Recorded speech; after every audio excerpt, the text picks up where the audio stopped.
আসসালামু আলাইকুম। আমাদের অভিমানী প্রধান উপদেষ্টা এখনো নাটক করছেন, এখনো খেলছেন। অনেকের কাছে সেই বিষয়গুলো পরিষ্কার হয়ে উঠছে এবং অনেকে সেই মন্তব্যগুলোই করছেন। আচ্ছা, শনিবার সন্ধ্যায় বিএনপিকে, এনসিপিকে, জামাত ইসলামীকে কেন বৈঠকের জন্য ডাকা হলো? বৈঠক সম্পর্কে বলছি, তার আগে একটু মনে করিয়ে দিই। গত 9.5 মাসে প্রধান উপদেষ্টা রাজনৈতিক দলগুলোর সঙ্গে যে বৈঠকগুলো করেছেন, নিশ্চয় আপনাদের মনে পড়ে, এর সবকটি প্রায় যখন তিনি বিপদে পড়েছেন অথবা কোনো বিষয়ে যখন সিদ্ধান্তহীনতায় ভুগছিলেন সরকারি উপদেষ্টা, তখন রাজনৈতিক দলগুলোর সঙ্গে বৈঠকে বসেছেন। যেমন ভারত বিরোধী অবস্থান কেমন হবে সেই বিষয়ে একবার সবাইকে ডাকলেন। আবার 15 আগস্ট বঙ্গবন্ধুর মৃত্যুবার্ষিকীতে যে সরকারি ছুটি ছিল সেটি বাতিল করা হবে কিনা সে বিষয়ে ডাকলেন। এরকম যখনই কোনো রকম সমস্যায় পড়েছেন নিজের জায়গা থেকে তখন রাজনৈতিক দলগুলোকে ডেকেছেন, কিন্তু নির্বাচন ইস্যুতে বা অন্যান্য ইস্যুতে, জাতীয় গুরুত্বপূর্ণ ইস্যুতে কখনোই রাজনৈতিক দলগুলোর সঙ্গে বসেননি। এবারও তিনি বিপদে পড়েছিলেন মানে তিনি বিপদ অনুভব করছিলেন। সেনাপ্রধান গত 21শে মে অফিসার্স অ্যাড্রেসে যে জনপ্রত্যাশার কথাগুলো তার কণ্ঠে প্রতিধ্বনিত করলেন, সেখান থেকে মনে হলো যে তিনি সম্ভবত বিপদে পড়তে যাচ্ছেন, এবং যার কারণে আমরা কিছু নাটক দেখলাম পদত্যাগের।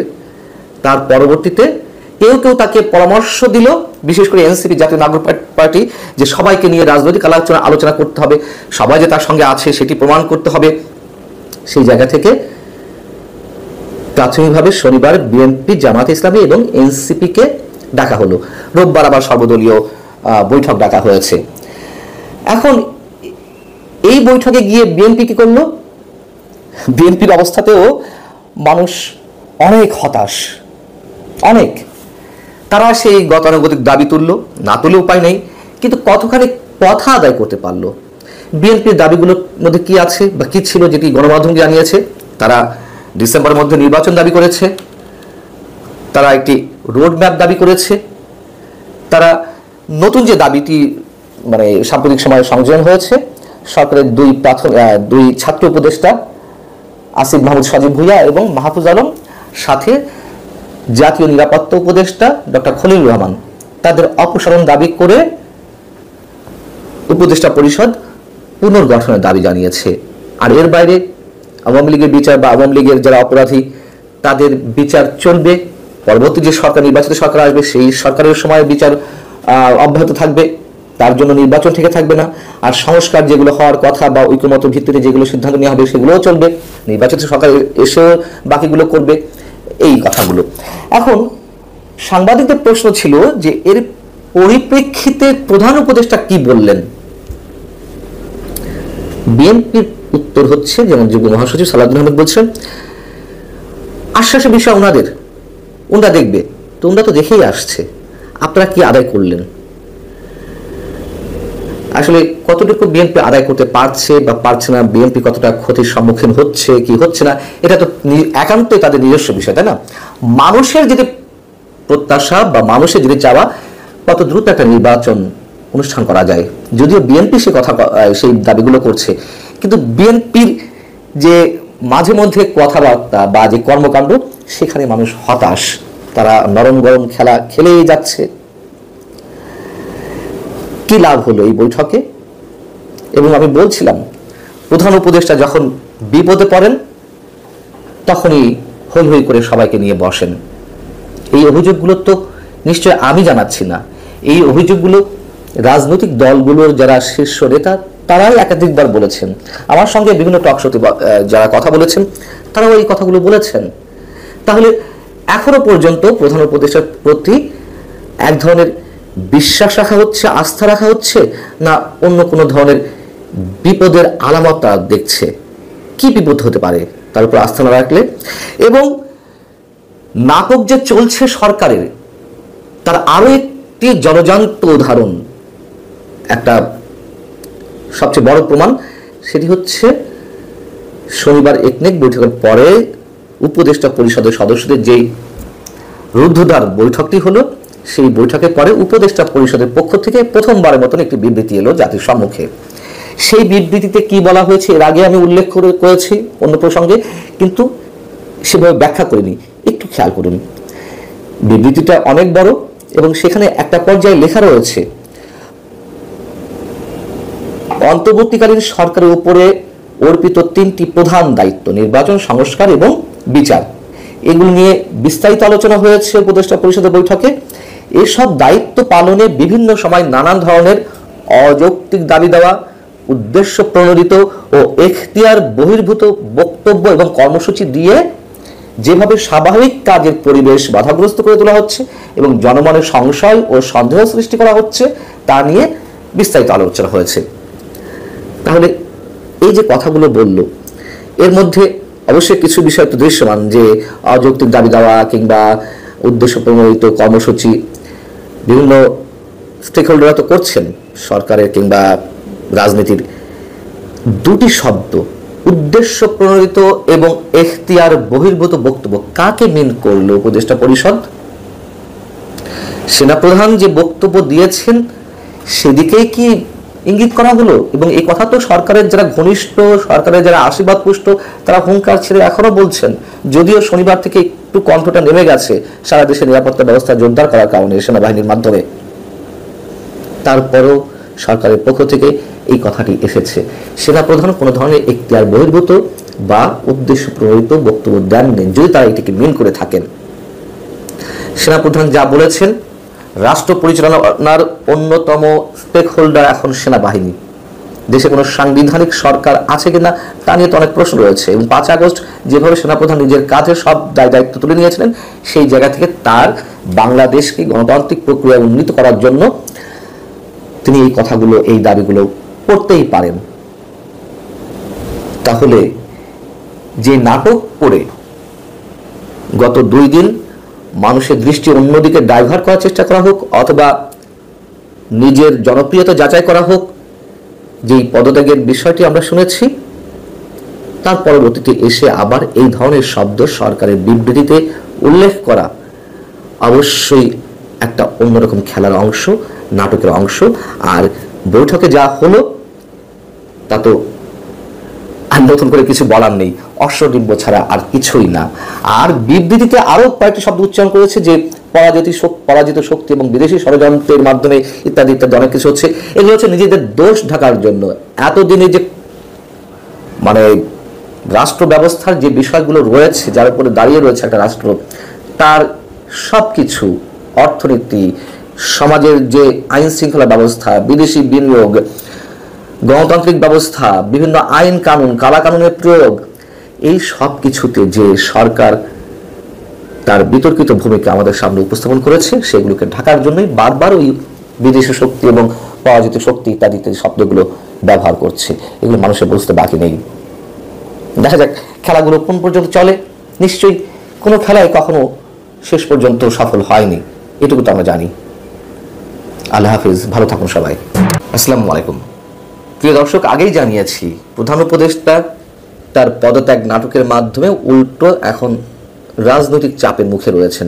এখন এর সঙ্গে যেটি যুক্ত হয়েছে, তিনি তাকে কাজ করতে না দেওয়া হলে জাতির উদ্দেশ্যে জানাতে চেয়েছিলেন যে তিনি পদত্যাগ করবেন, এবং তার জন্য যে খসড়াটি তৈরি করা হয়েছিল ভাষণের, সেটি প্রচার হলে আরো বেশি হাস্যরসে পরিণত হতেন। এবং এই ভাষণের খসড়া নিয়ে এখন দেশ বিদেশের নানান গণমাধ্যমে নানান ধরনের কথা হচ্ছে। এমনকি নিউ ইয়র্ক টাইমসের মতন গণমাধ্যমেও তার সম্পর্কে অনেক কথা বলা হয়েছে, সে বিষয়ে আমি পরে আসছি। আমরা শুক্রবার শুনছিলাম যে তার ভাষণ রেকর্ডের জন্য যমুনাতে বিটিভির ক্যামেরা গেছে, যদিও পরবর্তীতে তা স্থগিত করা হয়। এখনও শোনা যাচ্ছে শনিবার তিনি জাতির উদ্দেশ্যে ভাষণ দিতে পারেন। ভাষণ তিনি দিতেই পারেন, কিন্তু যে কথাগুলো খসড়াতে ছিল সেগুলো যদি আবারও আনা হয়, তা মানুষ আসলে খুব বেশি গুরুত্বের সঙ্গে নেবে না। তিনি পদত্যাগের চূড়ান্ত কোনো সিদ্ধান্ত নিলে সেটি তিনি জাতিকে জানাতে পারেন, কিন্তু আমাকে এ করতে দেওয়া না হলে, ওটা করতে না দেওয়া হলে আমি পদত্যাগ করব, না হলে আমাকে একা কাজ করতে দেওয়া হবে, এগুলো ছেড়ে মানুষই হয়ে যায়। কি ছিল সেই খসড়াতে? তিনি সেখানে বলতে চেয়েছেন যে তাকে বাদ দিয়ে নতুন করে অন্তর্বর্তী সরকার গঠন করা হোক। অন্তর্বর্তী সরকার পরিচালনা করতে গিয়ে কোথায় সমস্যা হচ্ছে তার কি প্রয়োজন, এসব কথা তিনি বলতে চেয়েছিলেন। এবং দেশের যা পরিস্থিতি তাতে নির্বাচন হলে আদৌ তা সুষ্ঠু হবে কিনা তা নিয়ে তিনি সন্দেহের কথা বলতে চেয়েছিলেন। ভোটে ব্যালট বাক্স ছিনতাই হবে কিনা, ব্যালট বাক্স ছিনতাই হলে বা ছিনতাই হওয়ার পথে সেগুলো আটকাতে পুলিশ পারবে কিনা, পুলিশের সক্ষমতা আছে কিনা, এসব বিষয়ে তিনি যথেষ্ট সন্দিগ্ধ। এগুলো তিনি ফুটিয়ে তুলতে চেয়েছিলেন। এবং এই ধরনের কোনো নির্বাচনের পরিস্থিতি হলে বা নির্বাচন ব্যর্থতায় পর্যবেসিত হলে তার দায়িত্ব তিনি নেবেন না। দেখুন, এই কথাগুলোই, এই আশঙ্কাগুলোই আমরা করে আসছিলাম। দেশের যে অবস্থা কেন ঠিক করা হচ্ছে না, ইচ্ছাকৃতভাবে দেশকে অস্থিতিশীল অবস্থার মধ্যে যতক্ষণ রাখা যায় বলা সম্ভব হবে যে নির্বাচনের পরিবেশ নেই। আমাদের এই কথাগুলো তো অলরেডি রেকর্ডেড, পিছনে গিয়ে শুনতে পারেন যে আমাদের বিশেষ আমার এই চ্যানেলে এই কথাগুলো বলা হয়েছে কিনা। এবং সেগুলোকে তিনি ক্যাশ করতে চেয়েছিলেন। আইন শৃঙ্খলা রক্ষার নামে যে অপারেশনগুলো পরিচালিত হলো সেখানে তো একটি বিশেষ রাজনৈতিক দলকে টার্গেট করা হয়েছে, তাদের নেতা কর্মীদেরকে গণহারে গ্রেপ্তার করা হয়েছে, প্রকৃত অপরাধী কজনকে আটক করা হয়েছে। চাঁদাবাজি চলছে এটি তিনি দেখতে পারেন না। প্রধান উপদেষ্টা ডক্টর মোহাম্মদ ইউনূস এগুলো তার চোখে পড়ে না। এটা তো নিউ এজের সঙ্গে সাক্ষাতে তিনি বলেছেন। নিউ ইয়র্ক টাইমস এবার কি বলছে? নিউ ইয়র্ক টাইমসের শিরোনাম হচ্ছে Bangladesh leader threatens to resign over election pressure. এর চেয়ে মানে একজন সম্মানী ব্যক্তিকে ছোট করার জন্য আর কিছু প্রয়োজন আছে? বা তিনি যদি নিজেই ছোট হতে চান, নির্বাচনী চাপ বাড়ার জন্য তিনি পদত্যাগের হুমকি দিচ্ছেন। নিউ ইয়র্ক টাইমস কি বলছে ভিতরে? 9 মাস হতে চললেও অন্তর্বর্তী সরকার সবাইকে হতাশ করেছে। যারা দ্রুত নির্বাচন চান তারা তো হতাশ, এর বাইরে আরো অনেকে। এখন দেশটির নেতা, শান্তিতে নোবেল বিজয়ী মোহাম্মদ ইউনূস হুমকি দিচ্ছেন যে যদি তাকে তার কাজ করতে দেওয়া না হয় এবং ধীর গতিতে দেশকে নির্বাচনের জন্য প্রস্তুত করার সুযোগ না দেওয়া হয় তাহলে তিনি পদত্যাগ করবেন। এখানে বলা হচ্ছে বর্তমানে দেশের সবচেয়ে বড় রাজনৈতিক দল সেনাবাহিনীর মানে বিএনপি এবং সেনাবাহিনীর মধ্যে বিকাশমান ঐক্যের কারণে তিনি বাধাগ্রস্ত অনুভব করছেন। এই ঐক্য তার নীতিগুলোর সমালোচনা করছে এবং বলছে তিনি নির্বাচনের পরিকল্পনায় অত্যন্ত ধীর গতিতে এগোচ্ছেন। প্রধান উপদেষ্টার কার্যালয়ের বা যমুনার বা তার বাসভবনের কোন এক কর্মকর্তা নিউ ইয়র্ক টাইমসকে জানিয়েছে যে এবছর নির্বাচন হওয়া উচিত বলে সেনা প্রধান সম্প্রতি যে বক্তব্য দিয়েছেন তাতে অখুশি হয়েছেন মোহাম্মদ ইউনূস।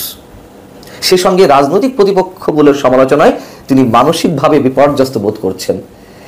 এটা কোনো রাষ্ট্রনায়কের চরিত্রের সঙ্গে যায় না, কোনোভাবেই যায় না। নিউ ইয়র্ক টাইমস বলছেন যে মোহাম্মদ ইউনূস একজন চমৎকার ব্যাংকার হতে পারেন। একজন বিশেষজ্ঞ বক্তব্য এখানে রেফারেন্স হিসেবে নেওয়া হয়েছে। কিন্তু একটা প্রতিষ্ঠানের নেতৃত্ব দেওয়ার জন্য তিনি দারুণ হতে পারেন, কিন্তু তার যে ঘাটতি রয়েছে দিনের পর দিন এটা স্পষ্ট হচ্ছে যে তার দৃঢ় ও শক্তিশালী ব্যক্তিত্ব নেই, যেটি বলছিলাম আমি নিজেও। প্রধান উপদেষ্টার এই ধরনের তার সম্বন্ধে যে নানান ধরনের গল্প প্রচলিত আছে তা এটারই সাক্ষ্য দেয়। 1/11-এর সময়ও সামরিক কর্মকর্তারা, সামরিক সদস্যরা তার বাড়িতে গিয়েছিলেন। 1/11 সৃষ্টির আগে তাকে তৎকালীন তত্ত্বাবধায়ক সরকারের প্রধান হতে বলেছিলেন, কিন্তু তিনি একটা জায়গায় গিয়ে আপত্তি তুলেছিলেন যে তার প্রশ্ন ছিল কতদিনের জন্য এই অন্তর্বর্তী সরকার। তখন বলা হয়েছিল 3 মাস, ম্যাক্সিমাম 6 মাস। তিনি এত অল্প দিনের জন্য আসতে রাজি হননি, এটি আমরা জানি। বর্তমানে তিনি একটি দীর্ঘ মেয়াদের পরিকল্পনা নিয়ে এসেছেন। 1 বছর তো হতেই চললো, 9.5 মাস হয়ে গেছে। আগামী ডিসেম্বরে যদিও নির্বাচন হবে কিনা যায় না, ধরে নিলাম ডিসেম্বর পর্যন্ত, তাতেও তো সেই সরকার 1.5 বছর পর্যন্ত মেয়াদ পায়। আরো বেশি হলে আরো 2 বছর। আবার রদ তো তোলা হয়েছিল যে 5 বছর তাকে নির্বাচনে মানে 5 বছর ক্ষমতা দেখতে চাই কেউ কেউ, এবং তিনি নিজেও সেটি প্রকাশ করেছিলেন আর জাজিরার সঙ্গে। কিন্তু তিনি কিভাবে ক্ষমতা থাকতে চান? তিনি যে একটা বিশেষ রাজনৈতিক দলের পক্ষ হয়ে কাজ করছেন তা তো গত 3-4 দিনেই বোঝা গেছে। তার বাসভবনে কিংবা তার কার্যালয়ে সহজে অন্য কোনো রাজনৈতিক দলের নেতারা ঢুকতে পারেন না। সেখানে জাতীয় নাগরিক পার্টির নেতারা যখন তখন যেমন খুশি সেভাবে তারা প্রবেশ করছেন, তার সঙ্গে বৈঠক করছেন।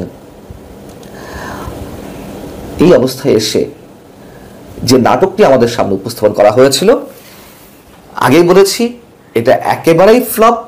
উল্টো মানুষের কাছ থেকে তিনি যেটি আশা করেছিলেন, বিশেষ করে রাজনৈতিক দলগুলোর কাছ থেকে, রাজনৈতিক দলগুলোর মধ্যে একটা উন্নাসিক ভাব, তিনি গেলে যাবেন, নতুন বিকল্প খুঁজে নিতে হবে, তার জন্য কেউ বসে থাকে না।